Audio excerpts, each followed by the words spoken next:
Hello दोस्तों, कैसे आप लोग। स्वागत है आपका आपके चैनल प्रदीप सिद्धा में। दोस्तों आज हम लोग देखने वाले हैं यूपी टेट और सीटेट का पर्यावरण अध्ययन। दोस्तों यहाँ पर आज आपको बहुत ही अच्छे क्वेश्चंस मिलने वाले हैं। कुछ आपको ऐसे भी क्वेश्चन मिलेंगे जिन क्वेश्चंस को आपने कभी देखा भी नहीं होगा। ओके दोस्तों, अगर आपने यहाँ पर 30 में से दोस्तों अगर ठीक है आपने 25 क्वेश्चंस कर लिया तो दोस्तों आपका एग्जाम में 30 क्वेश्चंस कन्फर्म सही जाएगा, क्योंकि दोस्तों यह आपका आखिरी रामबाण का क्लास है। ओके दोस्तों, यहाँ पे आज दोस्तों आपको रामबाण ब्रह्मशास्त्र यहाँ पे आपको हर चीज़ मिलने वाला है।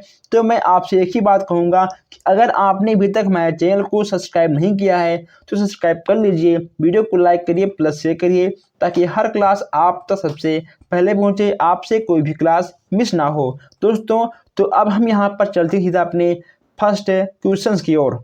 फर्स्ट क्वेश्चन आपका है, वायुदाब नापने वाला यंत्र किस नाम से जाना जाता है। दोस्तों इसमें से आपका क्या होगा। वायुदाब मापने वाले यंत्र को बैरोमीटर कहते हैं। दोस्तों क्या कहते हैं, उसको बोलते हैं बैरोमीटर। ठीक है, चलिए अब यहाँ देखते हैं 122वां क्वेश्चन है, बीटी कपास दोस्तों आपका क्या है। बीटी कपास आपका एक ट्रांसजेनिक पौधा होता है। आपको इन सारे क्वेश्चंस को अच्छे से नोट कर लेना दोस्तों, क्योंकि ऐसे क्वेश्चन आपको बार बार नहीं मिलेंगे। बीटी कपास आपका एक प्रकार का ट्रांसजेनिक पौधा हो जाता है। अब यहाँ देखते हैं हम 123 क्वेश्चन हैं। कौन सा वायुमंडलीय प्रदूषण अम्लीय वर्षा का मुख्य कारण होता है। यानी 123 में आपका हो जाएगा सल्फर डाइऑक्साइड। दोस्तों यह आपका एक प्रकार का मुख्य अम्लीय वर्षा का कारण बन जाता है।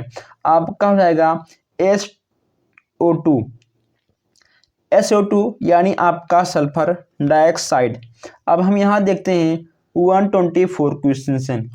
124 क्वेश्चन आपका क्या है, निम्न में कौन सर्वाधिक उत्पादन पारिस्थितिकी तंत्र है। इसमें आपका हो जाएगा उष्णकटिबंधीय वर्षावन आपका हो जाएगा।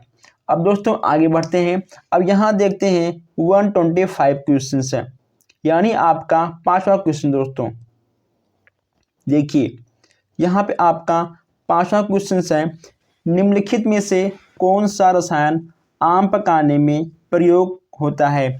ऐसा कौन सा दोस्तों आपका केमिकल है, ऐसा कौन सा आपका रसायन है जिससे आप आम पका सकते हो। दोस्तों आप हमको बताओगे कमेंट में कि केले को पकाने के लिए हम लोग किसका प्रयोग करते हैं।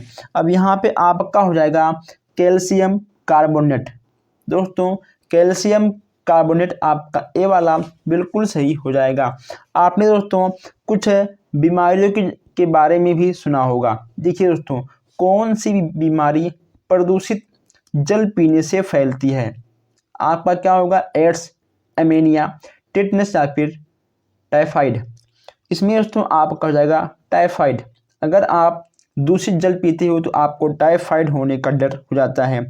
इससे दोस्तों आंत का बुखार भी कहा आता है। दोस्तों इसे आंत का बुखार भी कहा जाता है, ठीक है, टाइफाइड को।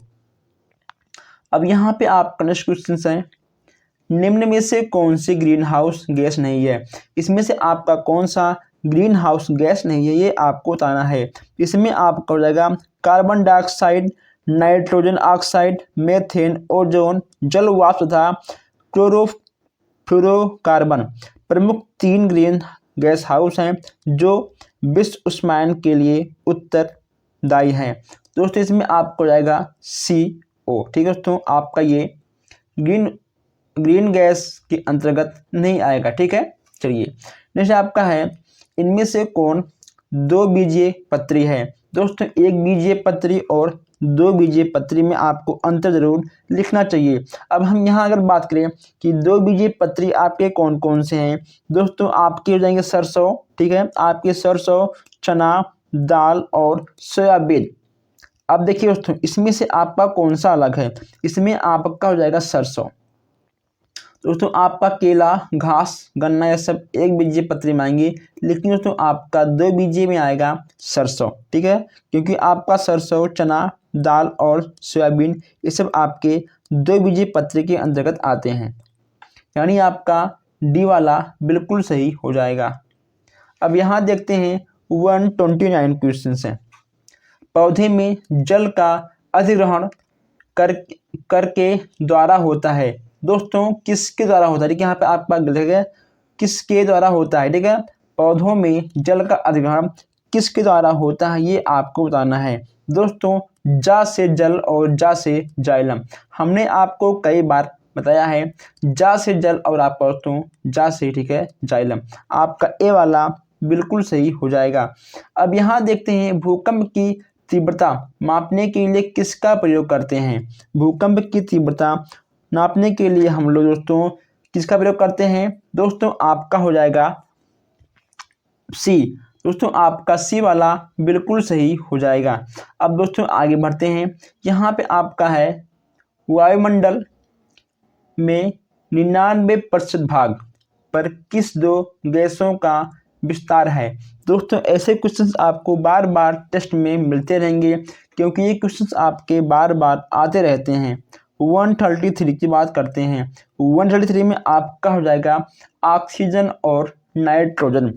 ऑक्सीजन की बात करें दोस्तों, आपका जो ऑक्सीजन है वह आपका है 20.99%, और दोस्तों आपका नाइट्रोजन है वह आपका है 78.03। ठीक है दोस्तों, दोनों मिलाकर आपका 99% गैस हो जाएगा। अब यहाँ देखते हैं पर्यावरण अध्ययन। पर्यावरण अध्ययन में शैक्षणिक भ्रमण का मूल उद्देश्य क्या है। जब दोस्तों हम बच्चों को घुमाते हैं, टहलाएंगे, तो उसका उद्देश्य दोस्तों क्या होना चाहिए। दोस्तों उसका उद्देश्य रहेगा आपको छात्रों के लिए प्रत्यक्ष अनुभव।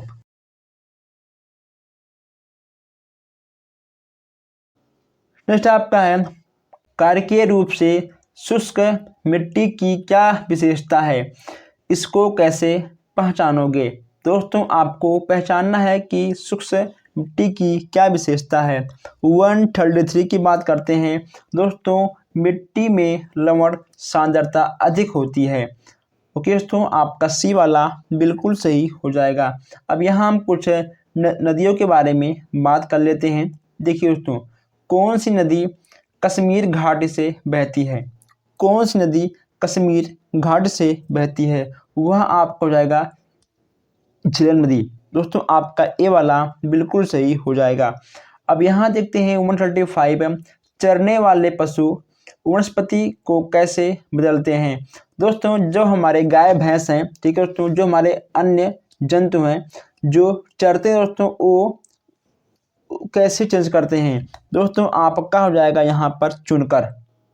दोस्तों जो पशु हैं वो चुन चुन कर खाते हैं, यानी आपका हो जाएगा चुनकर। चरने वाले पशु सभी वनस्पति को एक समान रूप से नहीं चरते, बल्कि वे अपने मनपसंद कुछ ही वनस्पतियों को अधिक खाते हैं, जिससे वे वनस्पति धीरे धीरे समाप्त हो जाती हैं और उनका स्थान दूसरी वनस्पति ले लेती हैं। ओके दोस्तों, चलिए अब यहाँ पे आपका है 136 निम्नलिखित में से कौन स्वस्थ अस्थियों के लिए आवश्यक है। दोस्तों अस्थि मतलब क्या होता है, आपका हो जाएगा हड्डी। ओके दोस्तों, अब देखिए हड्डी को मजबूत करने के लिए हमें कैल्शियम और विटामिन की आवश्यकता होती है।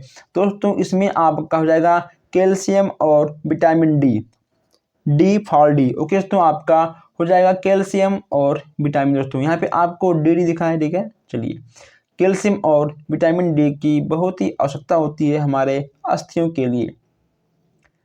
कैल्शियम अगर हमारे बॉडी में मतलब ठीक ठाक है तो हमारे दांत भी अच्छे से रहते हैं, ठीक है, वो भी नहीं कोई इसमें दिक्कत होता है।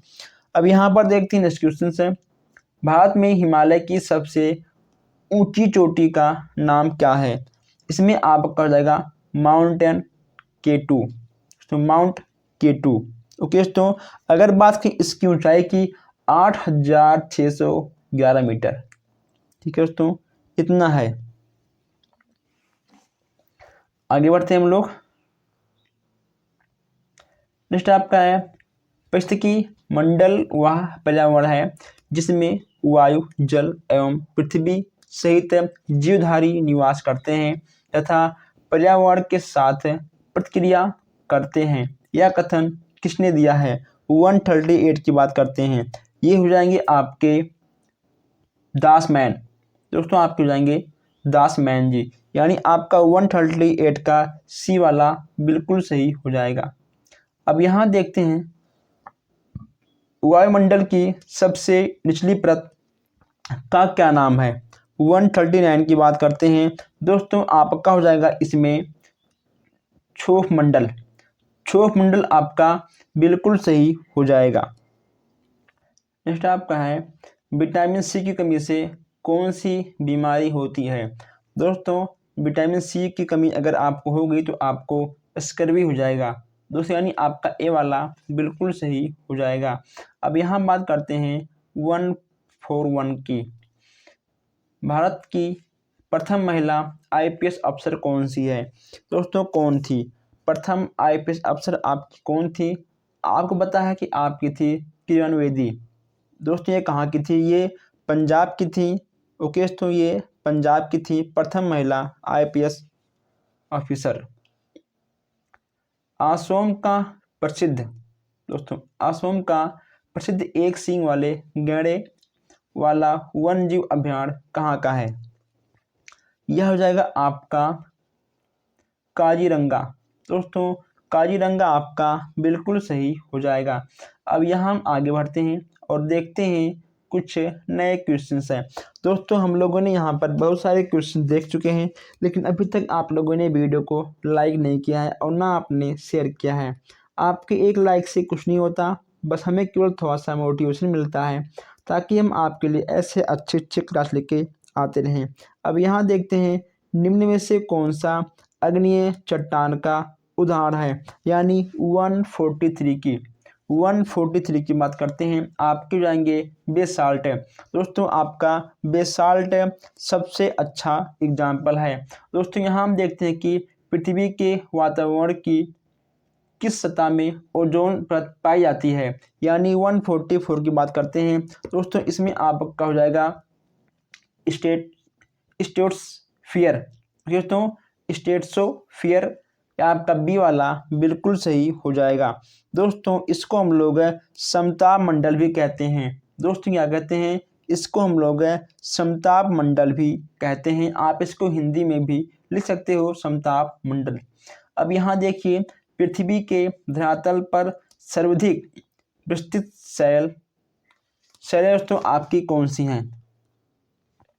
इसमें आपका हो जाएगा अवसादी। दोस्तों आपका ए वाला बिल्कुल सही हो जाएगा।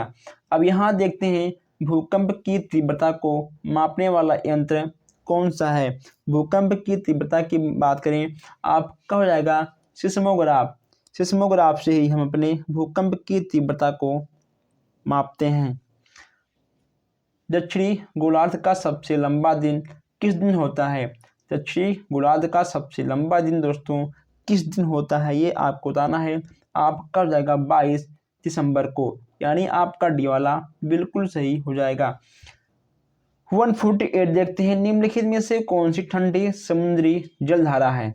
148 में आपका हो जाएगा ए दोस्तों, आपका ए वाला सबसे सही हो जाएगा। बिहू दोस्तों बहुत ही अच्छा क्वेश्चन है। ये क्वेश्चन आपके 5 से 6 बार आए हुए हैं। बिहू भारत के किस राज्य का लोक नृत्य है? 149 की बात करते हैं। आपका उत्तर हो जाएगा असम। तो ठीक है असम आपका बिल्कुल सही हो जाएगा। इसको आप असम भी पढ़ सकते हो। खास श्रृंखला के परस्पर समूह को क्या कहा जाता है? दोस्तों खास श्रृंखला के परस्पर समूह को क्या कहा जाता है आपको बताना है। प्रकृति में खास श्रृंखला एक सीधी कड़ी के रूप में नहीं होती, बल्कि कभी एक दूसरे से परस्पर संबंध द्वारा एक समूह बनाती है। उसे हम लोग खाद्य जाल भी कहते हैं। तो इसमें आपका जाएगा सी। ओके दोस्तों आपका जाएगा खास जाल। दोस्तों आज हम लोगों ने यहाँ पर 30 क्वेश्चन किए हैं और आप बताइए आपके 30 क्वेश्चन में से कितने क्वेश्चन सही गए हैं। और आप लोगों को अगर किसी भी क्वेश्चन में कोई भी डाउट हो, आप हमसे बेशक कमेंट बॉक्स में पूछ सकते हो। कमेंट बॉक्स आपका है, आप उसका उपयोग करिए। हम मिलते हैं फिर नेक्स्ट क्लास में। धन्यवाद।